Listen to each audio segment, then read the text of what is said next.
எத்தனை வருஷம் இந்த முகமூடி கொள்ளக்கார மாதிரி மூஞ்சியை மூடிக்கிட்டு ரகசியமாக செய்ய முடியும்? நாம் ரகசியமாக சில இடங்களுக்கு தான் போவோம். பாம்பேயில் ரெட் லைட் ஏரியாவுக்கு போயிட்டு வரவங்க இருக்காங்க. ஆனால் எல்லாரையும் ஒரே இடத்துல வைக்கலன்னு சொல்கிறாங்க. ஒவ்வொரு ரூமுக்கும் போனாரு அங்கே ஏதோ அனிமூனுக்கு வந்தவங்க ரூமுக்குள்ளே போய் கதவை தட்டிட்டு போயிட்டா இருக்கிற மாதிரி. 20% இருந்தால் நீங்கள் ஆட்சி அமைச்சிட முடியுமா? எனக்கு திமுக தான் எதிரி. சரி, குழந்தை வளருது, சரி ஓடி ஓரமாக போய் விளையாடு போ அப்படின்னு விரட்டி விடுவாங்க. விஜயகாந்தை கம்பேர் பண்ணிக்கிறீங்க, எம்ஜிஆரை கம்பேர் பண்ணிக்கிறீங்க. ஒரு சின்ன விஷயம் நடந்தால் கோழைத்தனமாக அந்த இடத்த விட்டு ஓடி போயிடுவார். ஓடி போகிற ஒரு கோழை தாடியை வளர்த்துக்கிட்டு லேசாக சோகமாக என்னை படிச்சிருக்க, எனக்கு மனசு சுக்கு தூரம். ஆனால் விஜய்கிட்ட ஒரு விஷயத்தை நம்ம ரொம்ப பாராட்டணும். அந்த 41 பாடியையும் நீங்கள் பனையூருக்கு எடுத்துன்னு வாங்க, நான் அஞ்சலி செலுத்தின பிறகு அந்த பாடியெல்லாம் நீங்கள் அடக்கம் பண்ணலாம் அப்படின்னு அவர் சொல்லலை. பார்த்தீங்களா?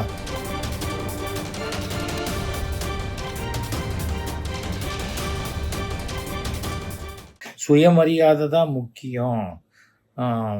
பணம் கொடுக்குறேன்னு சொன்னால் நேராக போய் வாங்கிப்பீங்களா? அவன் வீட்டுக்கு போகிறதுக்கு உங்களுக்கு வெக்கமா இல்லையா? அப்படின்லாம் கூட சுறா படத்தில் ஏதோ வசனம்லாம் பேசியிருப்பார். இது இப்போ ஒரு சின்ன அனாலிசிஸ் தான். அதனால தான் இதை நான் சொல்கிறதுக்கு காரணம் என்னென்னா, விஜய் பொதுவாகவே அவருக்கு கூட்டம்னா பிடிக்காது. நடிகராக ஒரு 4 பேர் அவருக்கு ஒரு பத்திரிக்கை கொடுக்க வந்தால் கூட, என்ன கூட்டமாக வந்திருக்கீங்க அப்படிம்பார். அவர் 4 பேரையே கூட்டம்னு நினைக்கிறவர். இப்போ பனையூர் பங்களாலையும் அவர் தனியாக தான் வசிக்கிறாருன்னு கேள்விப்படுறேன். பட்டினப்பாக்கத்துலேயும் அவர் தனியாக தான் வசிக்கிறார். கூட யாரோ ஒருத்தர் இருக்காங்க போல இருக்குது. ப்ராபப்ளி இந்த சமையல் வேலை செய்கிறவங்களோ இல்லை எடுபடி வேலை செய்கிறவங்களோ, அவ்வளோதான். நான் வேற ஒன்றும் சொல்லலை. ஸோ ஒருத்தர் 2 பேருக்கு மேலே இருந்தாலே அது கூட்டம்னு நினைக்கிற விஜய், தனக்கு பின்னாடி இவ்வளோ பெரிய கூட்டம் வரணும், நான் போகிற இடம்லாம் கூட்டம் வரும், அந்த கூட்டம் வந்துருச்சுன்னா என்ன பண்ணுறது, அவ்வளோ கூட்டம் வந்தால் போலீஸ் தான் சமாளிக்கணும், இல்லைன்னா இராணுவத்தையாவது அனுப்பணும் அப்படின்லாம் அவர் பேசுகிறார் இல்லையா? விஜய் தானே பேசுகிறாரு. நான் போனால் கூட்டம் வந்துடும். ஒரு பத்திரிகை ஆசிரியரை சந்தித்து பேசணும்னு சொன்னபோது அந்த பத்திரிகை ஆசிரியர் வர சொல்லுங்கள், விஜய் ஆஃபீஸ்க்கு வர சொல்லுங்கன்னு சொல்லியிருக்காரு. அப்போ விஜய் அவருடைய ரெப்ரசன்டேட்டிவ்ஸ் போய் சொன்னாங்களா, அவர் இங்கே வந்தால் அவ்வளோதாங்க, பின்னாடியே ஏகப்பட்ட ரசிகர்கள் வந்துடுவாங்க, உங்கள் ஆஃபீஸில் கண்ணாடியில் நிறைய ஜன்னல் கிண்ணல் கதவெல்லாம் இருக்குது, அதெல்லாம் நொறுங்கி போயிடுச்சுன்னா அப்புறம் அதுக்கு யார் பதில் சொல்கிறது? அதாவது இது ஒரு விதமான மிரட்டலாக சொன்னாங்கங்கிற தகவல்கள்லாம் வருது. ஆனால் எனக்கே பர்சனலாக தெரியும், நெப்போலியன் அவர்களுக்கு நடந்ததோ, அனுமோகன் அவர்களுக்கு நடந்ததோ, ராதாரவி அவர்களுக்கு நடந்ததோ, யாரையுமே அவர் தன்னை விட ஒரு பெரிய அளவு நினச்சது கிடையாது.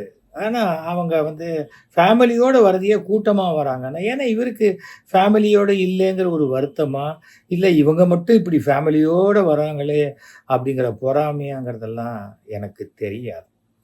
ஒரு குடும்பம் என்று இருந்தால் அப்பா, அம்மா, தாத்தா, பாட்டி, பையன், பேரன், பொண்ணு, மருமகன் எல்லாரும் தான் இருப்பாங்க. ஆனால் விஜய்கிட்ட ஒரு விஷயத்தை நம்ம ரொம்ப பாராட்டணுங்க. அந்த 41 பாடியையும் நீங்கள் பனையூருக்கு எடுத்துன்னு வாங்க, நான் அஞ்சலி செலுத்தின பிறகு அந்த பாடியெல்லாம் நீங்கள் அடக்கம் பண்ணலாம் அப்படின்னு அவர் சொல்லலை. பார்த்தீங்களா? அதை நம்ம ரொம்ப பாராட்டணுங்க. நம்ம ஏன்னா 20 லட்ச ரூபா கொடுக்குறாருல்ல, 20 லட்ச ரூபா கொடுக்கும்போது அந்த பாடியை அப்படியே போட்டு வந்தால் கூட பரவாயில்லன்னு விஜய் நினைக்கலாம். அதில் அந்த சங்கவி அப்படிங்கிற பெண்மணியை நான் ரொம்ப பாராட்டுறேன். அவர்களுக்கு என்னுடைய வணக்கத்தை தெரிவித்துக் கொள்கிறேன். கணவர் இறந்து போயிருக்காரு. கணவர் இறந்து போகும்போது விஜய் ஆறுதல் சொல்வார்னு சொல்லியிருக்காங்க. ஆனால் அவருடைய அக்கௌண்ட்டில் பணம் வந்துருச்சு, விஜய் வரலை. இவரை நீங்கள் மெட்ராஸுக்கு வாங்க சொன்னால் வர முடியாதுன்னு சொல்லிட்டேன். நான் என்ன அங்கே ஆறுதல் வாங்கிக்கிறது அப்படின்னு சொல்லிட்டு போனேன். அதை விட சுயமரியாதையின் உச்சகட்டமாக அந்த பெண்மணி விஜயோடைய பேங்க்குக்கே பணத்தை திருப்பி அனுப்பிச்சிட்டாங்க. Hats off. இது மாதிரி தமிழ்நாட்டில் 100 பேர் இருந்தப்போ. ஏனென்றால் சுயமரியாதை என்பது யாரும் சொல்லி கொடுத்து வர்றது கிடையாது. அது உடம்புல ரத்தத்திலேயே இருக்கும். நான் சுயமரியாதைக்காரன் அப்படின்ட்டு பொத்து இன்னொருத்த காலில் போய் விழுறது சுயமரியாதை இல்லை. சங்கவிக்கும் விஜய்க்குமே ஆகலையா? இல்ல இந்த சங்கவிங்கிற பேரு விஜய்க்கு ஒத்துக்கலையா? என்னன்னு தெரியல எனக்கு. ஆனா இந்த கரூர் சங்கவிக்கு மீண்டும், மீண்டும் என்னுடைய அவங்களுடைய இழப்புக்கு எவ்வளோ ஆறுதல் சொன்னாலும் போராது. ஆனால் அவங்க அதுலேருந்து மீண்டு வரணும்னு நான் கடவுள பிரார்த்தனை பண்றேன். அதே போல எல்லாரையும் ஒரு ஹோட்டலுக்கு வரவழைச்சு, அவங்க வறுமையில இருக்கிறவங்க. அவங்களுக்கு ஒரு 5 ஸ்டார் ஹோட்டல்ல கொண்டு போய் உட்காத்தி வச்சா, "பாத்தியா, நான் எவ்வளோ பெரிய சாப்பாடு போடுறேன். எப்படிப்பட்ட படுக்கை உனக்கு குடுத்துருக்கேன். பாத்தியா, நீ என்ன மன்னிச்சிரு. நீ என்ன மன்னிக்காட்டா கூட பரவால்ல. இந்த சந்தோஷத்தோட போ ஊருக்கு." அப்படிங்கிற ஒரு மனோபாவம் மிக கேவலமான மனோபாவம். இருக்கவே கூடாது. ஒருத்தன் தன்னை விட கீழான நிலையில் இருப்பவர்களை அவன் லெவலுக்கு இறங்கி வந்து நீ அணைச்சுக்கிட்டேன்னா, நீ பெரிய மனிதன். அது இல்லாத வரைக்கும் நீ கேட்டுக்கிட்டே நில்லு. நான் இங்கேருந்து கையாட்டுறேன். ஏன்? வாசல்லேருந்து கேட்டுக்கிட்ட போய் அவன் கையை பிடிக்க வேண்டியது தானே. சினிமா வேற, அரசியல் வேற. கூட்டம் வரும், கூட்டம் வரும்னு விஜய் சொல்றார் இல்லையா? அப்போ வந்து இந்த நீட்டினால் தற்கொலை செய்து கொண்ட அந்த பெண் அனிதா, அவங்க வீட்டுக்கு போனபோது ஏன் கூட்டம் வரல? ஏன் அந்த வீட்டில் தரையில் உட்காந்து அவங்க அண்ணன் தோளில் கையை போட்டுக்கிட்டு பேசிட்டு போனார்? ஏன்னா அதெல்லாம் ஒரு நடிப்பு. சில பேர் சொல்லி கொடுத்து செய்த ஸ்கிரிப்டட் ப்ரோக்ராம் எழுதி கொடுத்தபடி. அதே போல் ஒரு கர்ச்சீஃபை கட்டிக்கிட்டு நம்ம பீச்சில், மெரினா பீச்சில் ஜல்லிக்கட்டுக்கு நடந்த போராட்டத்தின் போது அங்கே நின்று, பத்தியா விஜய் வந்து ஆதரவு கொடுத்துருக்கார். ஏங்க அப்போ கர்ச்சீஃபை கட்டிட்டு டக்குன்னு ஸ்டேஜில் போய் நான் இதை ஆதரிக்கிறேன்னு சொல்லிட்டு தான் வரணும்? எத்தனை வருஷம் இந்த முகமூடி கொள்ளக்கார மாதிரி மூஞ்சியை மூடிக்கிட்டு ரகசியமாக செய்ய முடியும்? நாம் ரகசியமாக சில இடங்களுக்கு தான் போவோம். அது என்னங்கிறது எல்லாருக்கும், வயது வந்த எல்லாருக்குமே தெரியும். பப்புக்கு போனால் கூட, ஐயோ இது அப்பா அம்மாவுக்கு தெரிஞ்சிச்சுன்னா என்ன பண்ணுறதுன்னு ரகசியமாக போகிறவங்க இருக்கிறான். சில பேர் வீட்டுக்கு போகிறவங்க ரகசியமாக போயிட்டு வரவங்க இருக்காங்க. பாம்பேயில் ரெட் லைட் ஏரியாவுக்கு போயிட்டு வரவங்க இருக்காங்க. கல்கட்டாவில் ரெட் லைட் ஏரியாவுக்கு போயிட்டு வரவங்க இருக்காங்க. அதை பெருமையாக ஃப்ரெண்ட்ஸ் கிட்ட சொல்லுவாங்களே தவிர பெத்த அப்பா அம்மாட்ட சொல்ல மாட்டாங்க. கல்யாணம் பண்ணிக்கிட்ட பொண்டாட்டிக்கிட்ட சொல்ல மாட்டாங்க. கல்யாணம் பண்ணிக்க போகிற காதலிக்கிட்ட சொல்ல மாட்டாங்க. சொல்ல வேண்டியதானே தைரியமா? சொல்ல மாட்டாங்க. அந்த மாதிரி இடத்துக்கு தான் நம்ம ரகசியமாக முகமூடியை போட்டுக்கிட்டு போகணும். இப்போ அதெல்லாத்தையும் விடுது. இப்போ சமீபத்தில் இந்த ஐ திங்க் அஜித் குமார்னு நினைக்கிறேன், ஒரு போலீஸ் விசாரணைக்கு பிறகு அவர் இறந்து போயிட்டாருன்னு சொல்லி அவர் வீட்டுக்கு எப்படி போனார்? அப்பயும் கூட்டமே வரல. சரி, எல்லாத்தையும் விடுங்க. பனையூரில் இப்போ நேற்று மகாபலிபுரத்தில் இந்த 41 பேருக்கு நிதி உதவியோ இல்லை அவங்களுக்கு ஆறுதல் சொன்னாரோ, அவங்க காலில் விழுந்து மன்னிப்பு கேட்டாரோ, இல்லை கையை காலாக நினச்சிக்கங்கன்னு சொல்லி தொட்டு கும்பிட்டாரோ தெரியாது. ஆனால் எல்லாரையும் ஒரே இடத்துல வைக்கலன்னு சொல்கிறாங்க. ஒவ்வொரு ரூமுக்கும் போனார் அப்படின்னு சொல்கிறாங்க. அதில் போய் தவறாக அங்கே ஏதோ ஹனிமூனுக்கு வந்தவங்க ரூமுக்குள்ளே போய் கதவை தட்டிட்டு போயிட்டாருங்கிற மாதிரி ஏதோ ஒரு செய்தி வந்தது. அது உண்மையாக பொய்யான்னு தெரில. அது நமக்கு சம்மந்தம் இல்லாத ஒரு விஷயம்னு வச்சுக்கோங்களேன். இவங்க அழிச்சிட்டு வந்ததுக்கு அது ஏன் பனையூரில் வந்து கூட்டம் வரல? ஏன் அவருடைய தொண்டர்கள், ரசிகர்கள், அந்த டிரான்ஸ்ஃபார்மர் மேலே ஏறி கொடுக்குற அணில் குஞ்சுகள் அவங்கெல்லாம் வரவே இல்லை? வந்திருக்கலாம்ல. அந்த ஹோட்டலுக்கு கூட தானே நுழைய முடியாது. அந்த தெருக்கோடி அங்கே இங்கே மகாபலிபுரத்துலேருந்தே ஒரு 10,000 பேர் வந்திருக்க முடியாதா? இல்லை மகாபலிபுரத்தில் அவருக்கு ஆடியன்ஸே கிடையாதா? சொல்லட்டும். இதெல்லாம் வந்து பதில் வந்து விஜய் சொல்லணும். அதுதான் முக்கியம். அவர் சொல்ல மாட்டார். ஏன்னா அவர்கிட்ட பதிலே இல்லை. அதனால தான் நான் விஜய் ஆதரவாளன்னு சொல்லிக்கிட்டு அறகுறையா விஷயமே தெரியாதவன் ஓன்னு கத்துறான். இந்த அரசு சதி. அவருக்கு கரூருக்கு போனால் பாதுகாப்பு. என்ன பாதுகாப்பு இல்லை? கரூரில் என்ன உங்களுக்கு பாதுகாப்பு இல்லை? அப்போ பாதுகாப்பு இல்லைன்னா இப்போ இந்த தடவையும் உங்களுக்கு பிரச்சனையாக இருக்குமே கரூர்லேருந்து திரும்பி வரத்துக்கு. கரூர்லேருந்து நீங்களே தானே வேக வேகமாக வெளியில் வந்து திருச்சி ஏர்போர்ட்டுக்கு போய் அங்கேருந்து வேக வேகமாக தானே கிளம்பி மெட்ராஸுக்கு வந்து நைட்டு சாப்பிட்டீங்க வீட்டில் இல்லையா? புரிஞ்சுக்கணும். நீங்கள் தனி பிளேனில் போகிறீங்க. நீங்கள் தனி பிளேனில் போகலாம்.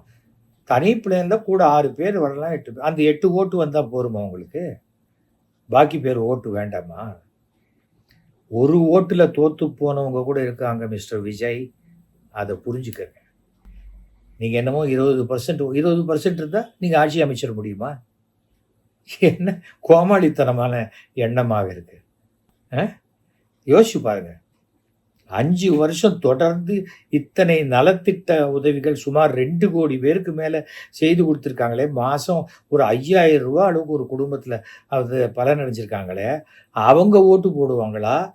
நான் எதுவுமே கொடுக்க மாட்டேன், நான் நேர்மையாக இருப்பேன்னு நீங்கள் சொல்லி யாராவது செத்தா கூட எங்கள் வீட்டுக்கு வந்து அனுதாபம் தேடிக்குவாங்க, நான் யாரையும் பார்க்க மாட்டேன். அப்போ அசெம்பிளி போக மாட்டீங்களா? பனையூர்லேயே தான் அசெம்பிளி நடத்தணுமா? செக்ரட்டேரியட் போக மாட்டீங்களா? அந்த லெட்ஜர் புக் என்ன உங்கள் வீட்டுக்கு கொண்டு வந்து கையெழுத்து வாங்கிட்டு போவாங்களா? யோசிச்சு பாருங்க. நீங்கள் பண்ணது ஏதாவது முன்னுக்கு பின் முரணாக தானே இருக்கு. கூட்டமே நீங்கள் போகிற இடத்துக்கு கூட்டம் வேண்டான்னா கூட்டம் வராது. ஆனால் இந்த தடவை கூட்டம் வரணும். அதாவது உங்களுக்கு மனசுக்குள்ள ஒரு வெறி வந்துருச்சு. அதாவது கரூரில் செந்தில் பாலாஜி நடத்தின அந்த திமுகவினுடைய முப்பெரும் விழாவை விட நான் கூட்டத்தை காட்டுறேங்கிற வெறி இருக்கு பார்த்தீங்களா?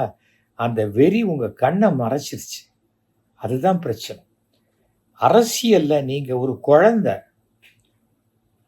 புரியுதா?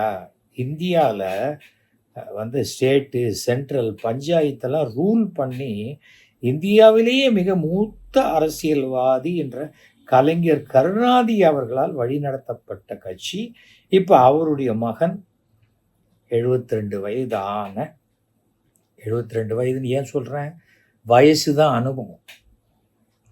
அதில் 50 வருஷத்துக்கு மேலே அரசியல் அனுபவம் பெற்ற முதலமைச்சர் ஸ்டாலின் தலைமையில் இந்த ஆட்சி நடைபெற்று கொண்டிருக்கிறது.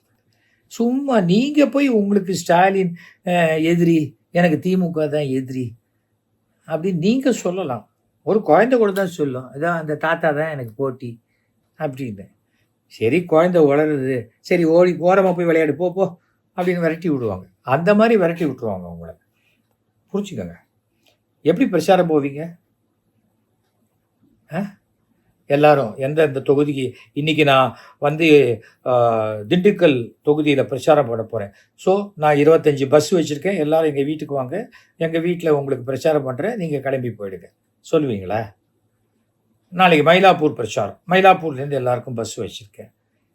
நீங்கள் என்ன கட்சி நடத்துகிறீங்களா இல்லை டிரான்ஸ்போர்ட் கம்பெனி நடத்துகிறீங்களா? முதல்ல என்னன்னு புரிஞ்சுக்கோங்க விஜய். நான் சொல்கிறது ஒரு எல்டர்லி உங்கள் அப்பாவுடைய நண்பராக பேசுகிறேன். உங்களால் பெத்த அப்பாவையே மதிக்க முடியலையே, நீங்கள் மற்றவங்களை எப்படி மதிப்பீங்க?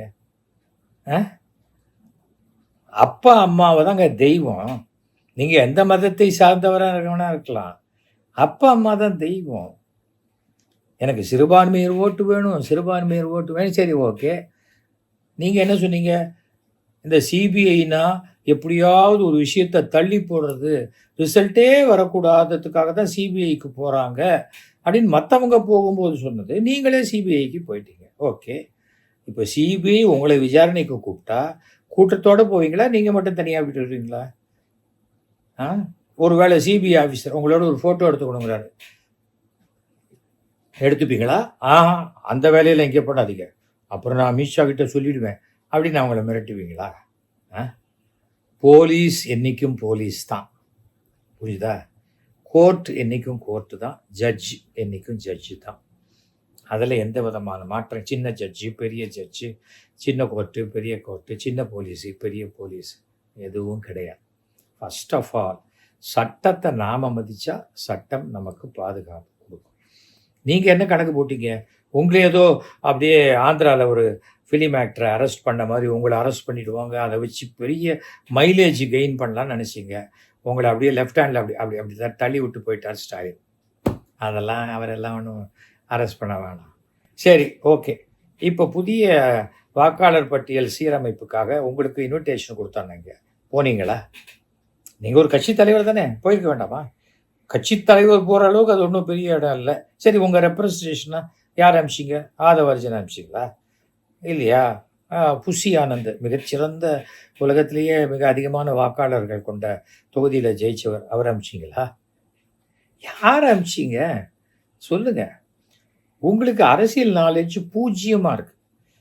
நான் இதெல்லாம் நடந்த சம்பவத்தெல்லாம் பார்க்கும்பொழுது, உங்க செயல்பாடுகள்லாம் பார்க்கும்போது, உங்களுக்கு உதயநிதி ஸ்டாலின் மேல ஏதோ ஒரு பயங்கரமான ஒரு காழ்ப்புணர்ச்சி, ஒரு கோபம் இருக்கு. அந்த கோபம் நியாயமா பார்த்தா உங்களுக்கு அதிமுக மேல கொடநாடு எஸ்டேட் வாசல்ல 2 மணி நேரம் உங்களை காக்க வச்சு திருப்பி அமிச்சாங்க இல்லையா? அந்த கட்சி மேல இருந்திருக்கணும் இல்லையா? அது ஞாபகம் வச்சுக்கோங்க. நீங்க எவ்வளவு சாமர்த்தியமாக நான் அதிமுகவோட தான் கூட்டணி, பிஜேபியோட எனக்கு கூட்டணி கிடையாது, பிஜேபி என் கொள்கை எதிரி அப்படின்னு சொல்லி அதிமுக பிஜேபியை தனியாக நிற்க வச்சுட்டு உங்களோட சேர்ந்துக்கிற மாதிரி வந்து எலெக்ஷனில் ஜெயிச்சப்புறம் பிஜேபியோட சேர்ந்து பண்ணிக்கலாங்கிற மாதிரி ஒரு சூட்சமமான ஒரு விஷயத்தை பண்ணினா கூட அதை சராசரியாக ஓட்டு போகிறவனு கூட தெரியும். ஏனென்றால் இன்னைக்கு அதிமுக பிஜேபியோட கூட்டணியில் இருக்கு. அவர்கள் மதத்தை வைத்து அரசியல் செய்கிறவங்கன்னு எல்லாருக்கும் தெரியும். உங்களுக்கு சிறுபான்மையர் ஓட்டு வேணும்னு நீங்கள் பெருசாக நம்புறீங்க. சிறுபான்மையருக்கு எதிரானவர்கள் தான் பாஜகன்னு அந்த சிறுபான்மையர்கள் பெரும்பாலும் நம்புகிறாங்க. இப்போ என்ன பண்ணுவீங்க சொல்லுங்கள்? தவிர வந்து நீங்களும் எடப்பாடியும் ஒரே வேனில் தான் ஏறணும். உங்கள் வேனில் அவர் ஏறினாலும் சரி, அவர் வேனில் நீங்கள் ஏறினாலும் சரி. எடப்பாடி எனக்கு ஒன்றும் சமம் இல்லை, அவர் ஒரு படம் கூட நடிக்கலை, அவரை நானும் கையை தூக்கிட்டு அப்படி நிற்க முடியுமா அப்படின்னு நீங்கள் சொன்னால் அது எப்படி கூட்டணியாக இருக்கும்? உங்களுக்கு அதிமுக தொண்டர்களை பற்றி தெரியுமா? தலைமையை மதிக்காதவங்க, தலைமையை பற்றி தப்பாக பேசுகிறோம் யாராக இருந்தாலும் தன் தலைமையே சொன்னாலும் ஓட்டு போட மாட்டார். அண்ணாமலையே நிற்கட்டும், ஒரு அதிமுக ஓட்டு கூட அண்ணாமலைக்கு விழாது. ஏன்னா அந்த அளவுக்கு அண்ணாமலை அதிமுகவை கேவலமாக பேசியிருக்கார். நல்லா தெரிஞ்சுக்க. உங்களுக்கு ஏதோ அண்ணாமலை பெரிய ஒரு காப்பாளராக வருவார்லாம் நீங்கள் நினச்சிடாதீங்க. அவர் யார்கிட்டயாவது நெருங்குறாருன்னா அவங்கள ஒழிக்கிறதுக்குன்னு அர்த்தம். அதுதான் அண்ணாமலையுடைய ஸ்ட்ராட்டஜி. புரியுதா? அதனால் கரூரில் என்ன உங்களுக்கு பிரச்சனை?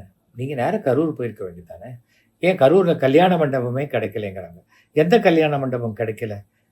பேரை போட்டிங்களா? இந்த கல்யாண மண்டபத்துக்கு போனோம், இந்த மேனேஜர் கொடுக்க மாட்டேன்னு சொல்லிட்டாரு, போட்டிங்களா? எல்லாமே உங்கள் விஷயங்கள் இருக்கு இல்லையா? ஊகமும் தகவலும் அப்படி தான் வருது. அதுக்கு என்னன்னா உங்களை சார்ந்து சில பத்திரிகையாளர்களோ ஊடக ஆட்களோ இருக்கலாம். ஏன்னா ஒவ்வொருத்தருக்கும் அண்ணாமலை எப்படி தானே கிட்டத்தட்ட மாதம் 1 கோடி ரூபா வரைக்கும் செலவழித்து தான் அவர் தன்னுடைய பெயரை பிஜேபியை விட ஜாஸ்தியாக நிலைநிறுத்தி கொண்டார்னு அரசியல் வட்டாரங்கள்லேயே நிறைய பேர் பேசிக்கு நான் கேள்விப்பட்டிருக்கேன். அதனால் வெறுமனை அந்த ஊடகத்தை வச்சுக்கிட்டு, வெறுமனை அந்த சோஷியல் மீடியாவை வச்சுக்கிட்டு ஒரு எலெக்ஷன்லாம் ஜெயிக்க முடியாது. குடியாரன், குப்பை பொறுக்கிறவன், அதே போல் பிளாட்ஃபாரத்தில் வசிக்கிறவர்கள் எல்லாருக்கும் ஓட்டு உண்டு. அவங்களுக்கெல்லாம் நீங்கள் என்ன பண்ண போறீங்க? இது வரைக்கும் உங்கள் கட்சியில் ஒரு ஒரு கொள்கை, இதுதான் என் கட்சியோட கொள்கை, பிறப்போக்கும் அப்படின்னா அது ஒரு கொள்கையா? அது திருக்குறளை பாதி சொல்கிறீங்க.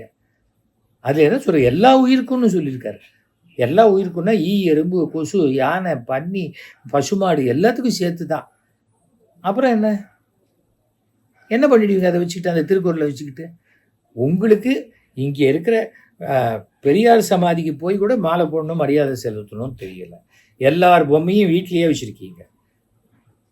பெரியார் சமாதியோ, அண்ணா சமாதியோ, இல்லை ராஜாஜி சிலையோ நீங்கள் கும்பிடுறீங்க. அவங்க எல்லார் சிலையும் சென்னைக்குள்ளே உங்கள் வீட்டிலேருந்து 20 கிலோமீட்டருக்குள்ளே இருக்குது.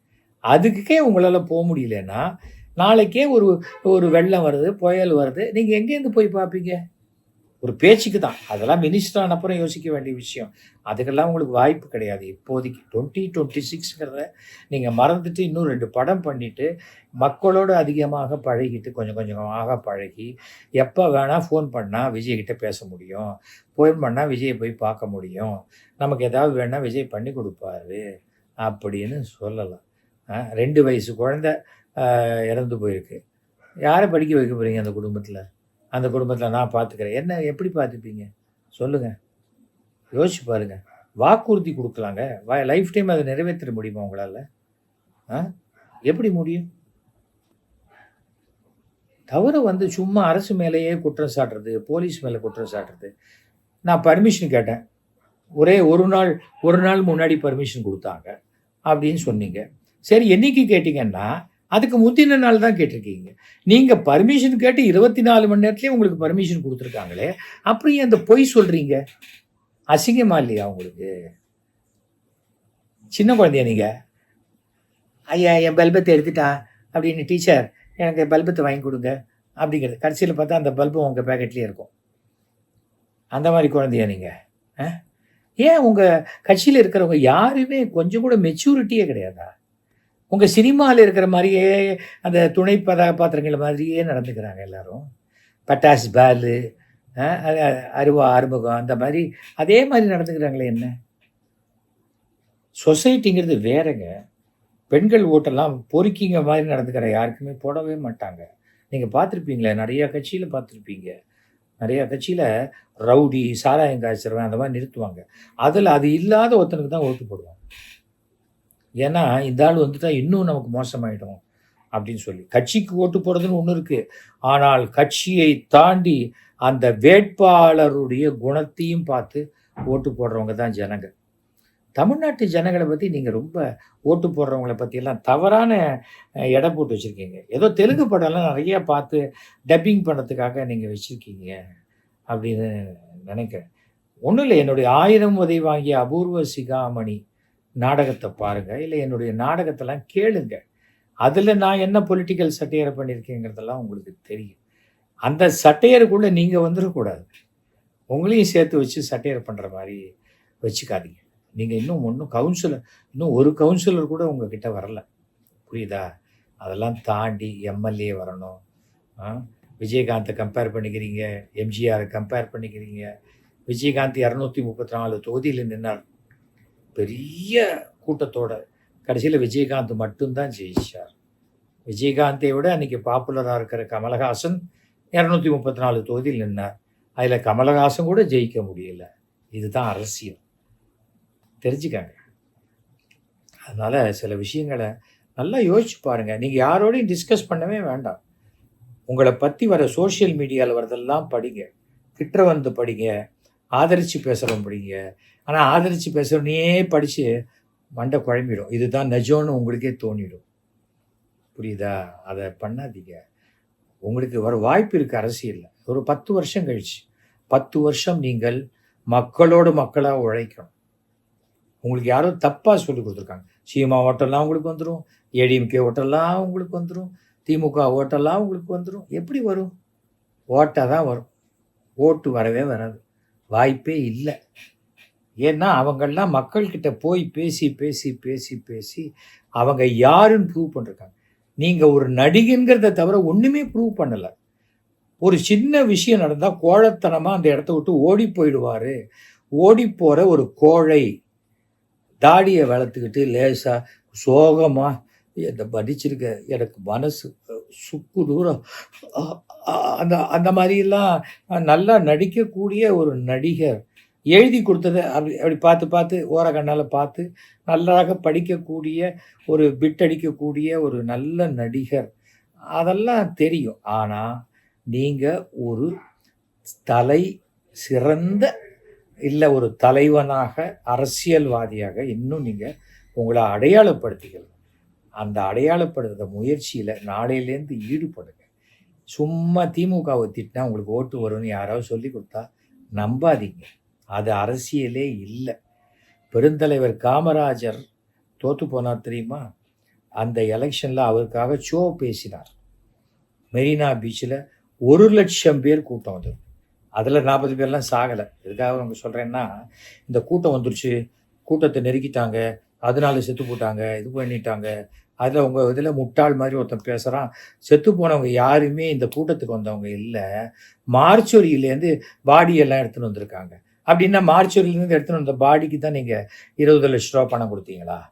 அப்போது எல்லா ஹாஸ்பிட்டல் மார்ச்சொரியிலேருந்து பாடி வெளில வந்ததுன்னா நீங்கள் அந்த குடும்பத்துக்கு 20 லட்ச ரூபா அனுப்பிச்சிடுவீங்களா? முதல்ல உங்களுடைய தொண்டர்கள் பேரில் சுற்றுறாங்களே தற்கூரிகள், அவங்கள பப்ளிக்கில் வந்து பேசாமல் இருக்க சொல்லுங்க, புரியுதா?